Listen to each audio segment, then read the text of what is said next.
পাগল বাহলুল রাস্তা দিয়ে কোথাও যাচ্ছে। সামনে পড়লো একটি বাগান। বাহলুল বড় বড় গাছের ছায়া ধরে এগিয়ে চলছে এক মনে। একটি গাছের ছায়ার নিচে বসে কিছু তরুণ আড্ডা দিচ্ছিল।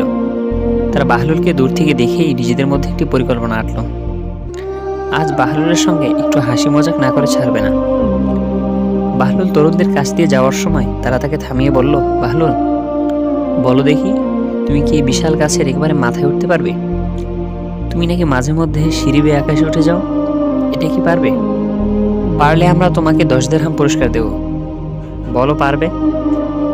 বাহলুল প্রবল উদাসীনতার সাথে বলল, এ আর তেমন কঠিন কি, আমার জন্য কোনো ব্যাপারই না। আমার বাপদাদারা এসব গাছে কত উঠেছে। তরুণরা তখন হাসিতে ফেটে পড়ল। এ বিশাল সরিঙ্গি গাছ, নিচের দিয়ে কোনোই ডালপালা নেই, এই গাছে কেউ কখনো উঠতে পারে? হাসতে হাসতে তারা বলল, আচ্ছা, তুমি কি সত্যি এই গাছে উঠবে?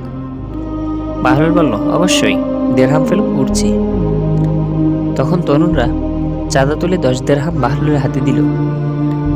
বাহলুল আমেজের সঙ্গে দিরহাম হাতে নিয়ে সহজ ভাষায় বলল, নাও, এবার তোমরা বড় দেখে একটা মই আনো, আমি গাছে উঠছি।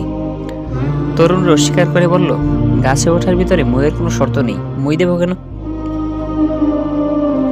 বাহলুল মিটমিটি চোখে বলল, মইয়ের শর্ত তোমাদের মনে না থাকতে পারে, সেটা তোমাদের ব্যাপার। আমার মনের মধ্যে মইয়ের শর্ত ছিল, মই আনো, গাছে উঠি, নইলে আমি গেলাম। মই আনার প্রশ্নই উঠছে না, মই দিয়ে উঠলে আর মজা থাকে কোথায়? বাহলুল দেড়হাম হাতে আগের মতোই নিজের পথে হাঁটা ধরল। 10 তরুণ তার চলার দিকে অবাক চোখে তাকিয়ে আছে। বিক্ষিপ্ত পায়ে ধুলি উড়িয়ে গন্তব্যহীন গন্তব্যে হেঁটে চলছে পাগল। আসলেই কি সে পাগল?